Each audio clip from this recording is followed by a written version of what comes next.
Okay, so here we're going to take a look at some word problems with rationals. So you can turn to page 16 of your packet.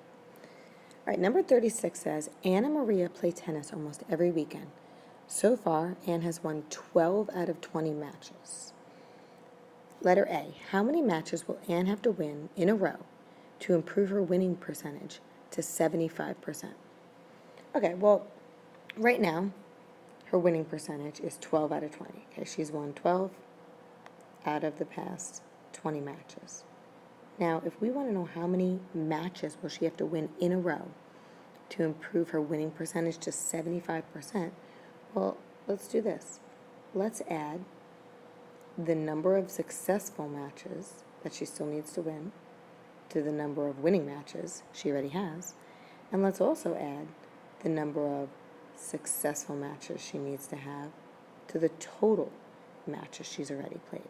Because keep in mind, it says how many does she have to win in a row.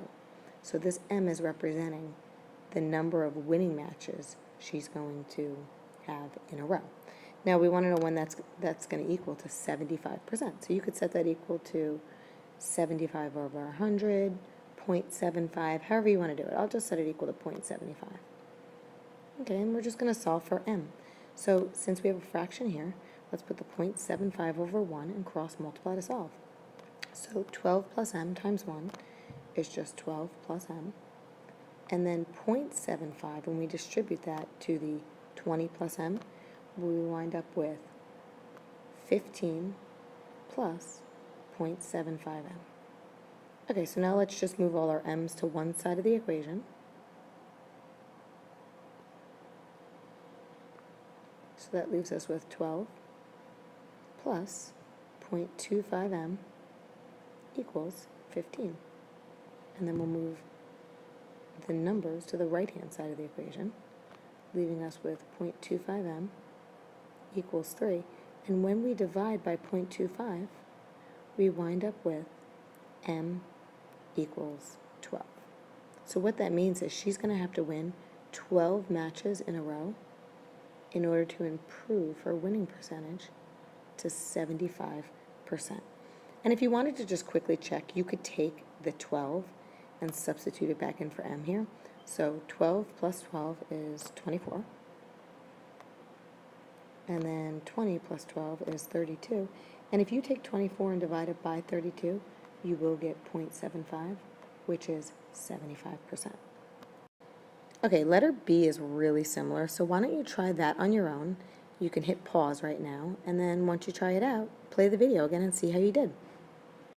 Okay, so for part B, we got 60 matches. If you didn't get that, you can just hit pause at this point and try to figure out where you went wrong.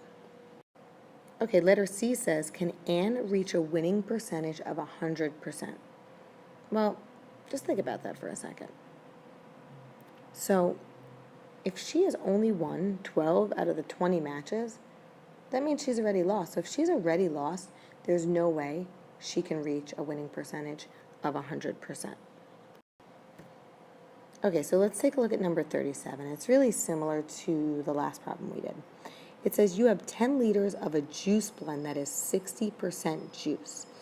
So if it's 60% juice out of the 10 liters, we know that 6 of those liters would be pure juice, and the remaining 4 liters would be water or whatever it is they mix in to make the juice blend. So I'm just going to write 6 out of the 10 liters is pure juice, okay? So again, 6 represents the pure juice, and 10 represents the entire juice blend that they have all together.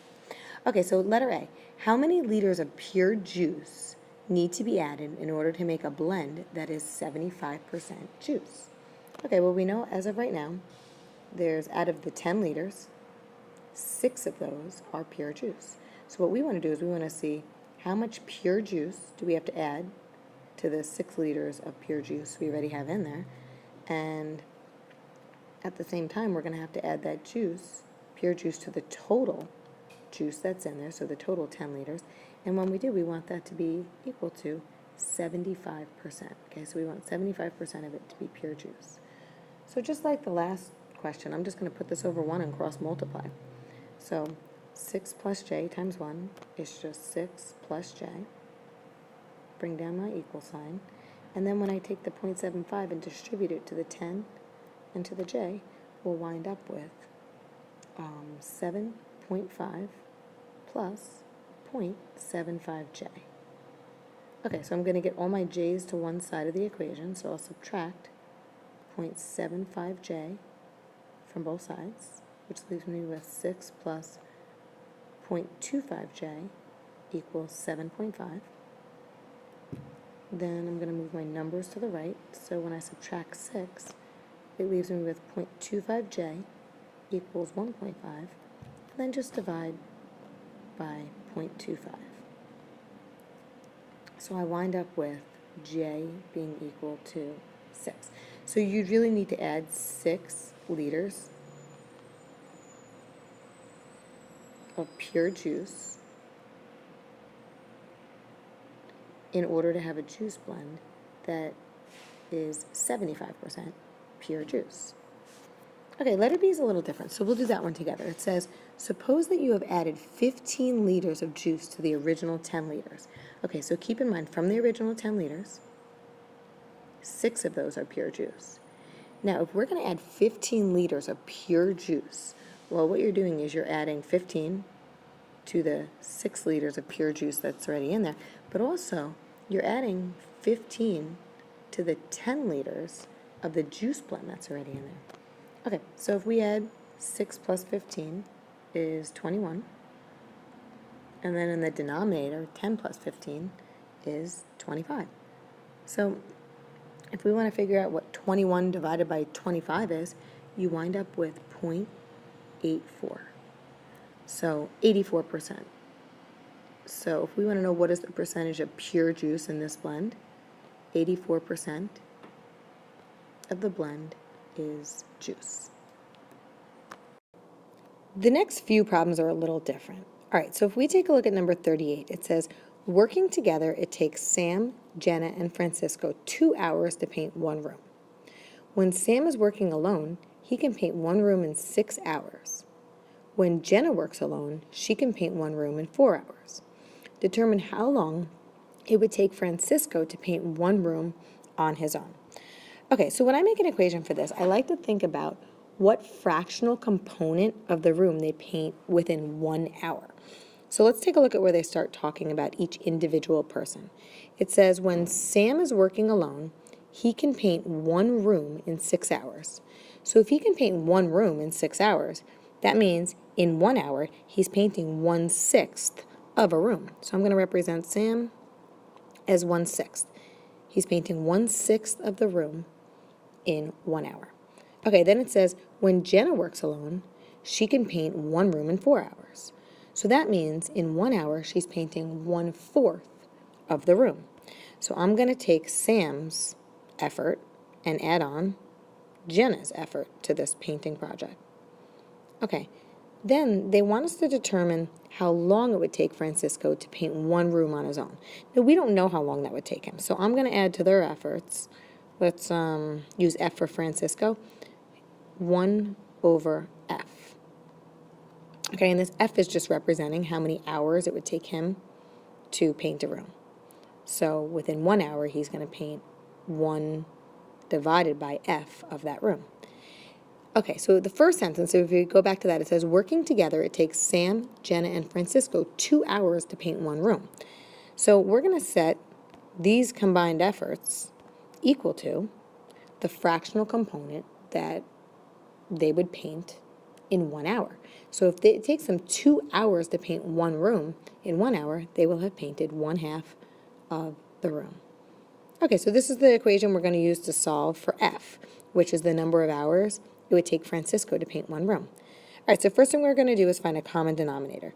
So if we have a 6, a 4, and a 2, the least common multiple of those would be a 12. So each denominator is going to need to include a 12. Now also what each denominator is going to need to include is an F, because if we look at this fraction right here, we have an F. All right, so our common denominator is 12f. So in order to get a 12f, let's multiply the denominator of the first fraction by 2f. And remember, whatever you do to the denominator, you also have to do to the numerator.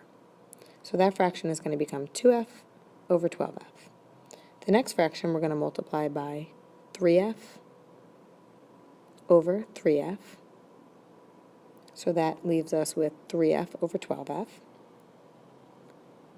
The third fraction has the f already, so we just need to multiply it by 12 over 12, which leaves us with 12 over 12f. And the last fraction, we need to multiply this 2 by 6f in order to get us a 12f in the denominator. So we'll do that on top and bottom. So that leaves us with 6f over 12f.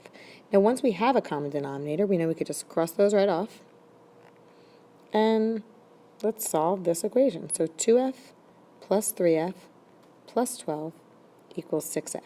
So when we combine our like terms, 2f plus 3f is 5f. And then let's subtract 5f from both sides.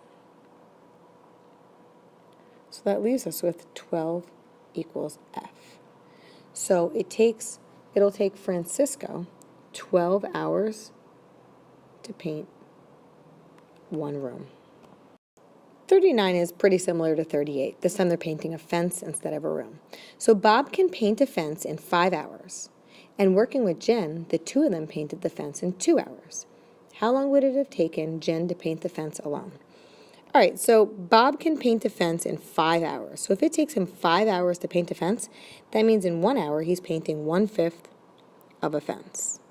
Okay, so now let's add to that Jen. Now, we don't know how long it's going to take Jen to paint the fence. That's what the question's asking us. So I'm going to write that as 1 over J. And J is going to represent the time it takes Jen to paint a fence alone. Okay, so going back to the question, it says, working with Jen, the two of them painted the fence in 2 hours.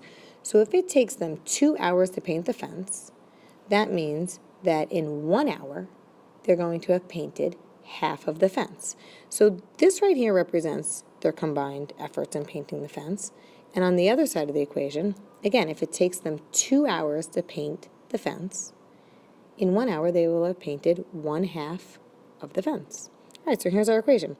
This time our common denominator is going to be 10J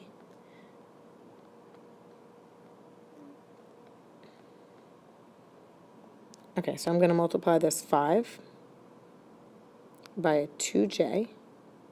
So I need to do that to the numerator as well. So that's going to leave me with 2J over 10J. Okay, the next fraction, I'm going to have to multiply that by 10 to get me a 10J in the denominator. So I also do that on the top. So I'm left with 10J over 10J. I'm sorry, 10 over 10J. And the last fraction, I'm going to need to multiply this 2 by a 5J. So I'll do that on the top as well. So 1 times 5J is 5J. Okay, now that we have a common denominator, we can cross them off, and let's solve. So 2J plus 10 equals 5J. I'm going to subtract 2J from both sides, leaving me with 10 equals 3J. And this time when I divide, I wind up with a fraction. So J is equal to 10 over 3. Now, I'm going to actually, when it says how long will it have taken Jen to paint the fence, let's just think about that in hours. So if I take 10 and divide it by 3, so 3 goes into 10 3 times, and 3 times 3 is 9, so I'm going to subtract 9. That leaves me with a remainder of 1. So we know that when we have a remainder, we can rewrite this as the remainder over what we're dividing by. So it really takes Jen 3 1/3 hours to paint a fence. So if you think about 1/3 of an hour, if you take an hour and divide it into 3, right, 60 minutes divided by 3 would be 20 minutes. It really takes Jen 3 hours and 20 minutes to paint the fence. So 3 hours and 20 minutes if she was painting the fence alone.